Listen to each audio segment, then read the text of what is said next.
Today we'll speak about one of my favorite bestial black or raw black or war black metal uh, bands, and I'm speaking about Blasphemy from Canada. I have also the privilege to have as my friend Eyal Cohen, a good fellow and friend from Canada, from Vancouver, that he knows Blasphemy and the band Blasphemy even from the first days of them. Blasphemy, they started in Canada, in Vancouver, in 1984 until 1993. This was the first period of the band, and they came back in 1999 and then continue until now. Now, one of the most important things that they open a new genre. The genre that we call it as bestial black metal, war black metal, raw black metal.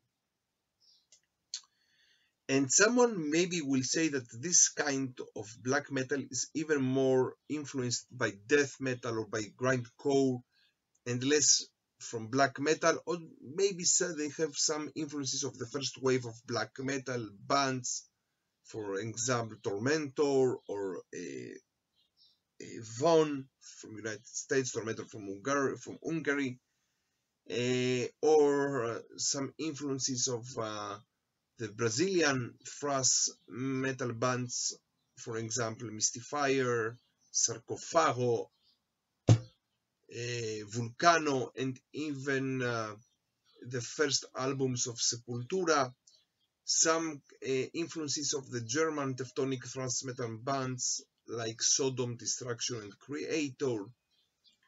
Yes, all these influences, they are there. And also they have many influences from some Finnish black metal bands, for example, Beherit and Arkgoat from Finland.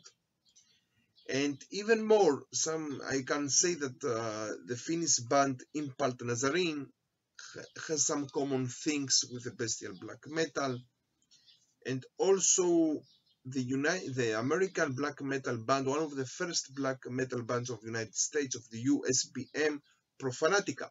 Also, they have some common things with the bestial war black metal. Blasphemy, they became even more famous because of the Canadian bestial black metal band Converor, and afterwards also they changed, after the first album of them, they changed their name to Revenge, and Revenge, they have until now 6 or 7 studio albums, the Canadian band Revenge, and also they are the real one of the most authentic Canadian bands that they continue the way of Blasphemy. Together with this, we have other famous bestial black metal bands, for example, Bestial Warlust from Australia with 2 studio albums. Also, they have connection with Destroyer 666 from Australia, and so on and so on and so on. Goat Lord from the United States also. Now, let's also say that also they became very famous because of the Fuck Christ tour of 1993 that they did in Europe, if I'm not sure, together with Immortal from Norway and Rotting Christ from Greece. Until now, they have their first historical demo by the name Blood Upon the Altar. They made it in 1989. Their first debut album, Fallen Angel of Doom, of 1990, and their second studio album, Gods of War, of 1993.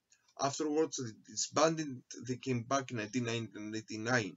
Then they made their first live album of them, Live Ritual, or Friday the 13th, This is the first live album of the band of 2001, something like that.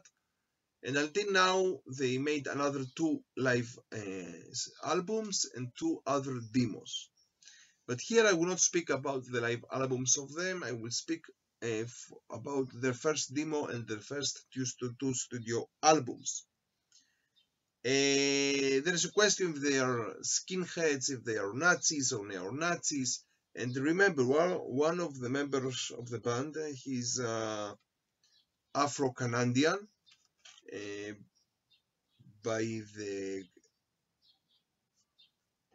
name Ken Collar of the Storms. He's the guitarist of the band. So it's a little bit difficult to call them racists. It's not exactly the same as the story about Bestial Warlords of Australia, something else.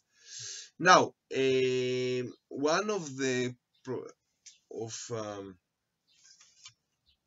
they have connection today with the Nuclear War Now Productions, and they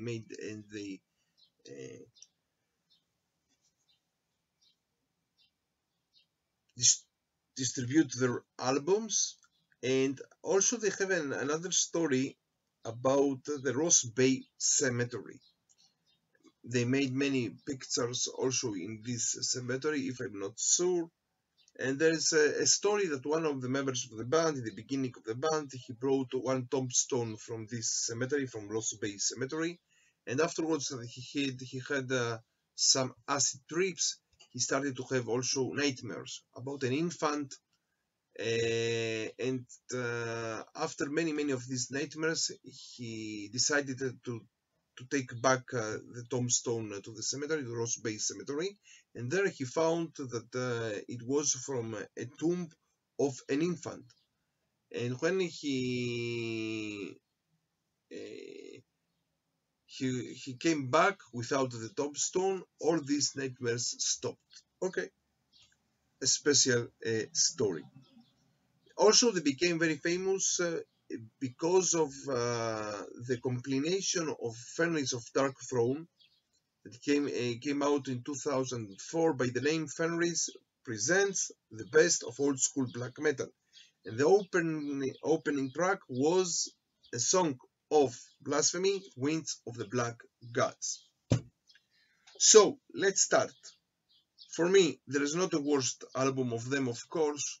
And yes, Blasphemy is a band or to hate or to love or hate situation, exactly as other bands of this style of King Diamond, Merciful Fate, Venom, Celtic Frost, Zenith Uncle, this kind of bands that or you love them or you hate them, not something in the middle. So, in the third place for me, I will put their second and last studio album until now, Gods of War of 1993. This is a not bad album, a very good album, continues the way that they open with Fallen Angel of Doom, but it's a little bit clearer in the production. This is a not bad thing, maybe not for Blasphemy. Okay, a nice, sympathetic album, in any case. In the second place, I will put their demo, their first historical demo, Blood Upon the Altar of 1989. And I know that there are many Blasphemy friends and fans that they will put this album even in the first place. Maybe even because it's even more raw. Okay. But for me, in the first place will come their first debut album, Fallen Angel of Doom. It came out in 1990. And it was a great album. Until now is one of my favorite bestial black metal albums of all time. And one of my favorite black metal albums also. Something very special with also a very special cover art. And for me, this is even better from all the albums of Revenge, and I like Revenge and Conqueror. This is the number one bestial war raw black metal album of all the ages. until now. So, from Israel and from Jerusalem, stay metal and stay heavy.